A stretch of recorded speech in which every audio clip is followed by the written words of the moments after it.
नमस्कार दोस्तों। जैसा कि दोस्तों हमारे सरदार वल्लभ भाई पटेल जो कि लौह पुरुष के रूप में जाने जाते हैं, उन्होंने अपने शूरवीरता का परिचय देते हुए देश को एक साथ किया, एकजुट किया।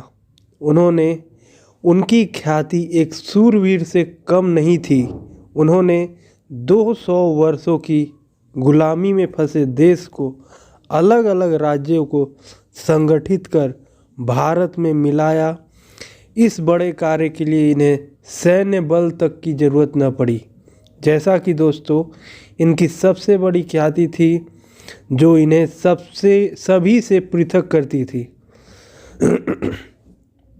जैसा कि दोस्तों सरदार वल्लभ भाई पटेल एक कृषक परिवार से थे, कृषि परिवार से थे, जिसमें उनके 4 भाई थे और एक साधारण मनुष्य की तरह जीवन के कुछ लक्ष्य थे उनके। वो पढ़ना चाहते थे और कुछ कमाना चाहते थे और उस कमाई का कुछ हिस्सा जमा करके इंग्लैंड में जाकर अपनी पढ़ाई पूरी करनी चाहते थे। इन सब में इन्हें कई परेशानियों का सामना करना पड़ा। पैसों की कमी और घर की जिम्मेदारी, इन सभी के बीच में धीरे धीरे अपने लक्ष्य की तरफ बढ़े और शुरुआती दिनों में इन्हें घर के लोग नकारा समझते थे। इन्हें लगता था कि कुछ नहीं कर सकते। इन्होंने 22 वर्ष की उम्र में मैट्रिक की पढ़ाई पूरी की और कई सालों तक घर वालों से दूर रहकर अपनी वकालत की पढ़ाई की, जिसके लिए इन्हें उधार की किताबें लेनी पड़ती थी। इस दौरान इन्होंने नौकरी भी की और परिवार का पालन भी किया। एक साधारण मनुष्य की तरह ही यह जिंदगी से लड़ते लड़ते आगे बढ़े और इस बात से बेखबर कि ये देश के लौह पुरुष कहलाने वाले हैं। सरदार वल्लभ भाई पटेल के जीवन की एक विशेष घटना से इनके कर्तव्य निष्ठा का अनुमान लगाया जा सकता है। जैसा कि यह एक घटना तब की है जब इनकी पत्नी बम्बई के हॉस्पिटल में एडमिट थी, कैंसर से पीड़ित थी। इनकी पत्नी का देहांत हो गया, जिसके बाद इन्होंने दूसरे विवाह के लिए इनकार कर दिया और अपने बच्चों को सुखद भविष्य देने हेतु मेहनत करने लग गए। इंग्लैंड जाकर इन्होंने 36 महीने की पढ़ाई को 30 महीने में पूरा किया। उस वक्त इन्होंने कॉलेज में टॉप किया। इसके बाद वापस स्वदेश लौटकर इन्होंने अहमदाबाद में एक सफल और प्रसिद्ध बैरिस्टर के रूप में कार्य करने लगे। जैसा कि दोस्तों इंग्लैंड से वापस आए थे और इसलिए उनकी चाल ढाल बदल चुकी थी। वे सूट बूट यूरोपियन स्टाइल में कपड़े पहनने लगे थे। इनका सपना था वो ये बहुत पैसे कमाएं और अपने बच्चों को एक अच्छा भविष्य दें, लेकिन नियति ने इनका भविष्य तय कर रखा था। गांधी जी के विचारों से प्रेरित होकर इन्होंने सामाजिक बुराई के खिलाफ अपनी आवाज़ उठाई, भाषण के जरिए लोगों को एकत्र किया। इस प्रकार रुचि न होते हुए भी धीरे धीरे सक्रिय राजनीति का हिस्सा बन गए। जैसा कि दोस्तों स्वतंत्रता संग्राम में वल्लभ भाई पटेल का योगदान अमूल्य है। जैसा कि दोस्तों गुजरात के रहने वाले वल्लभ भाई पटेल ने सबसे पहले अपने स्थानीय क्षेत्रों में शराब, छुआछूत एवं नारियों के अत्याचार के खिलाफ लड़ाई की। इन्होंने हिंदू मुस्लिम एकता को बनाए रखने की पुरजोर कोशिश की। जैसा कि दोस्तों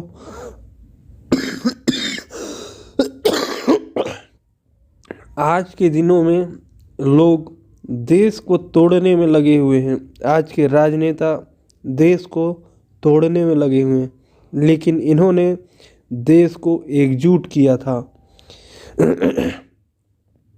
आज के राजनेताओं को इनसे बहुत कुछ सीखना चाहिए, लेकिन आज के राजनेता अपनी वोट बैंक की राजनीति के कारण सिर्फ देश को बर्बाद करने में लगे हुए हैं। जैसा कि दोस्तों, खेड़ा आंदोलन 1917 में गांधी जी ने वल्लभ भाई पटेल से कहा कि वे खेड़ा के किसानों को एकत्र करें और उन्हें अंग्रेज़ों के खिलाफ आवाज़ उठाने के लिए प्रेरित करें। उन दिनों बस कृषि ही भारत की सबसे बड़ा आय का स्रोत थी, लेकिन कृषि हमेशा ही प्रकृति पर निर्भर करती थी और वैसा ही कुछ उन दिनों का आलम था। 1917 में जब अधिक वर्षा के कारण किसानों की फसल नष्ट हो गई थी, लेकिन फिर भी अंग्रेजी हुकूमत को विधिवत कर देना बाकी था। इस विपदा को देख वल्लभ भाई पटेल ने गांधी जी के साथ मिलकर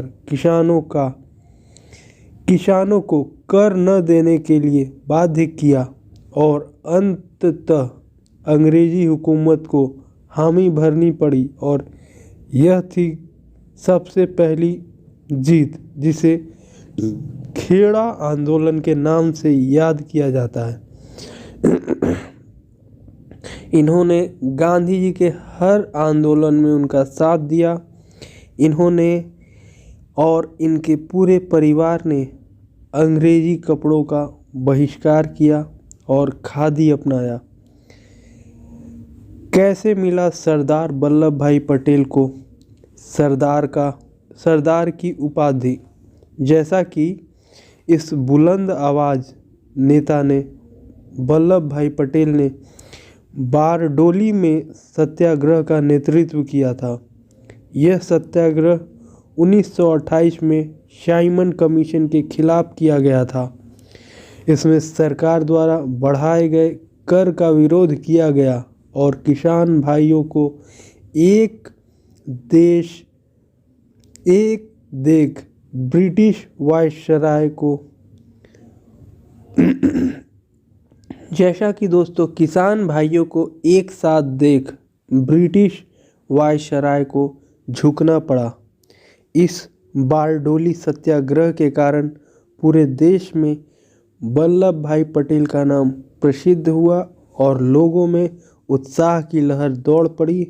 इस आंदोलन की सफलता के कारण वल्लभ भाई पटेल को बारडोली के लोग सरदार कहने लगे, जिसके बाद इन्हें सरदार पटेल के नाम से ख्याति मिली और स्थानीय लड़ाई से देशव्यापी आंदोलन कैसे सरदार वल्लभ भाई पटेल ने छेड़ा। जैसा कि दोस्तों, गांधी जी की अहिंसा की नीति ने इन्हें बहुत ज़्यादा प्रभावित किया था और इनके कार्यों ने गांधी जी की अमिट छाप थी। जैसा कि दोस्तों, इसलिए स्वतंत्रता के लिए किए गए सभी आंदोलन जैसे असहयोग आंदोलन, स्वराज आंदोलन, दांडी यात्रा, भारत छोड़ो आंदोलन, इन सभी में सरदार पटेल की भूमिका अहम थी। अंग्रेज़ों की आंखों में खटकने वाले स्वतंत्रता सेनानी थे सरदार पटेल। जैसा कि 1923 में जब गांधी जी जेल में थे, तब इन्होंने नागपुर में सत्याग्रह आंदोलन का नेतृत्व किया। इन्होंने अंग्रेजी सरकार द्वारा राष्ट्रीय ध्वज को बंद करने के खिलाफ आवाज़ उठाई, जिसके लिए अलग अलग प्रांतों से लोगों को इकट्ठा कर मोर्चा निकाला गया और इस मोर्चे के कारण अंग्रेजी सरकार को झुकना पड़ा और उन्होंने कई कैदियों को जेल से रिहा किया। इनकी बोलने की जो कला थी इसी के कारण यही इनकी सबसे बड़ी ताकत थी, जिस कारण उन्होंने देश के लोगों को संगठित किया और इनके प्रभाव के कारण ही एक आवाज़ पर आवाम इकट्ठा हो जाती थी। जैसा कि दोस्तों आज़ादी के पहले एवं आज़ादी के बाद इनकी लोकप्रियता बढ़ती ही जा रही थी। इन्होंने लगातार नगर के चुनाव जीते। 1992, 1924, 1927 में अहमदाबाद के नगर निगम के अध्यक्ष के रूप में चुने गए और 1920 के आसपास के दशक में पटेल ने गुजरात कांग्रेस को ज्वाइन किया, जिसके बाद 1945 तक गुजरात कांग्रेस अध्यक्ष बने रहे और 1932 में भारतीय राष्ट्रीय कांग्रेस का अध्यक्ष बनाया गया। इन्हें कांग्रेस में सभी बहुत पसंद करते थे। उस वक्त गांधी जी, नेहरू जी एवं सरदार पटेल ही नेशनल कांग्रेस के मुख्य बिंदु थे। आज़ादी के बाद वे देश के गृह मंत्री, उप प्रधानमंत्री चुने गए। वैसे सरदार पटेल प्रधानमंत्री के प्रथम दावेदार थे। उन्होंने कांग्रेस पार्टी के सर्वाधिक वोट मिलने के पूरे आसार थे, लेकिन गांधी जी के कारण उन्हें स्वयं को इस दौड़ से दूर रखा। जैसा कि दोस्तों आज़ादी के बाद सरदार पटेल ने बहुत ही अहम कार्य किया, जो कि देश को जोड़ने का कार्य। जैसा कि दोस्तों हमें आज़ादी 15 अगस्त 1947 के दिन देश आज़ाद हो गया और इस आज़ादी के बाद देश के हालात बहुत ही गंभीर थे। पाकिस्तान के अलग होने से कई लोग बेघर थे। उस वक्त रियासत होती थी। हर एक राज्य एक स्वतंत्र देश की तरह था, जिन्हें भारत में मिलाना बहुत ही ज़रूरी था। यह कार्य बहुत कठिन था। कई वर्षों की गुलामी के बाद कोई भी राजा अब तक किसी तरह की अधीनता के लिए तैयार नहीं था, लेकिन वल्लभ भाई पटेल पर सभी को यकीन था। उन्होंने ही रियासतों को राष्ट्रीय एकीकरण के लिए बाध्य किया और बिना किसी युद्ध के रियासतों को देश में मिलाया।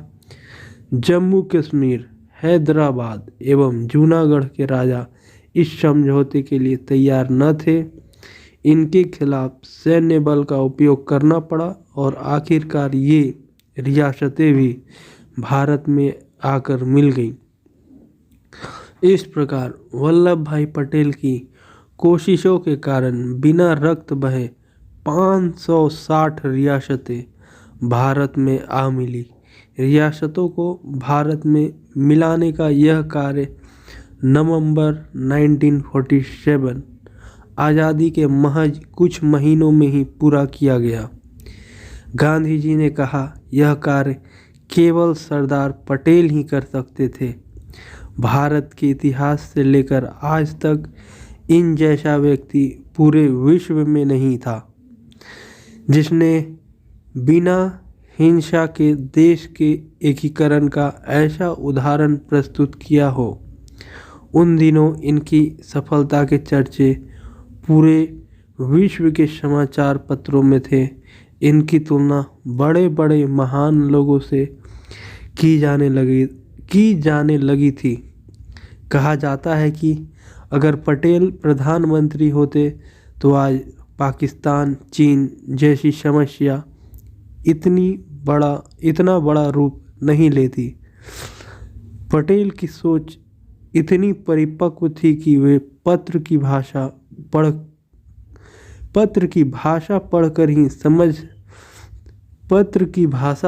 ही जैसा कि पटेल की सोच इतनी परिपक्व थी कि वे पत्र की भाषा पढ़कर ही सामने वाले के मन के भाव को समझ जाते थे।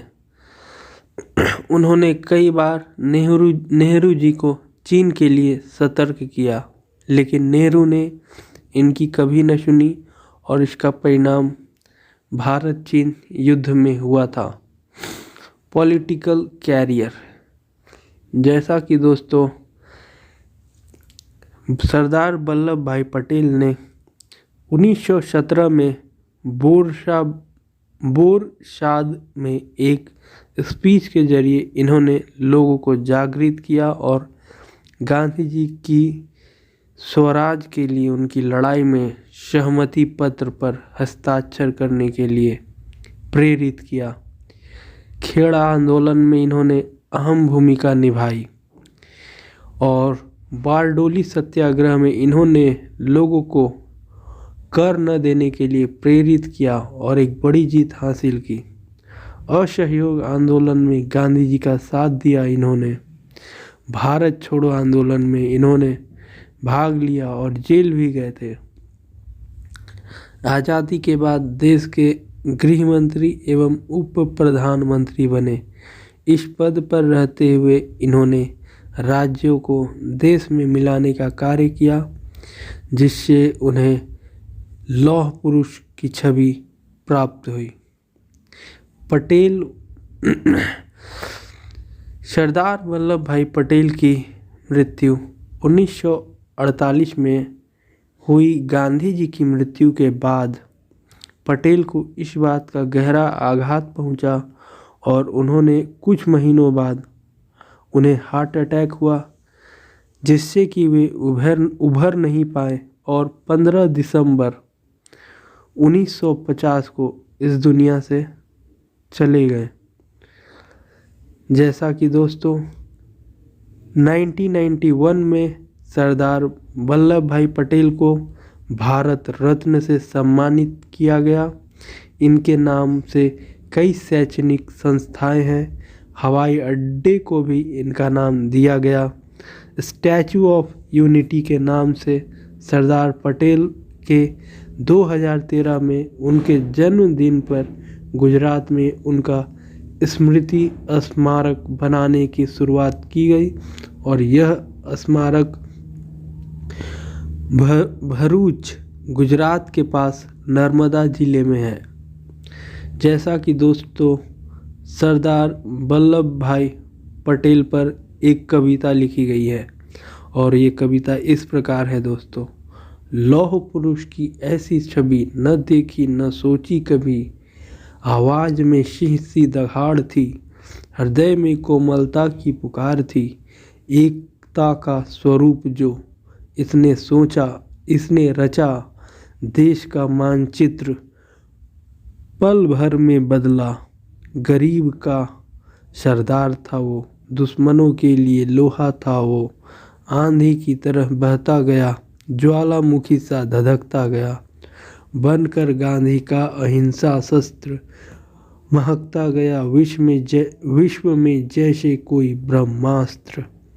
इतिहास के गलियारे में खोजते हैं जिसे, ऐसे सरदार पटेल अब न मिलते पूरे विश्व में। जैसा कि दोस्तों सरदार पटेल के जीवन से यह बात सामने आती है कि मनुष्य महान बनकर पैदा नहीं होता। उनके प्रारंभिक जीवन को जानने के बाद हम कह सकते हैं कि आप और हम जैसे ही एक व्यक्ति थे जो अपने कर्मों से महान बने, लेकिन कर्म पद पर आगे बढ़ते बढ़ते बैरिस्टर वल्लभ भाई पटेल, सरदार पटेल, लौह पुरुष वल्लभ भाई पटेल बन गए।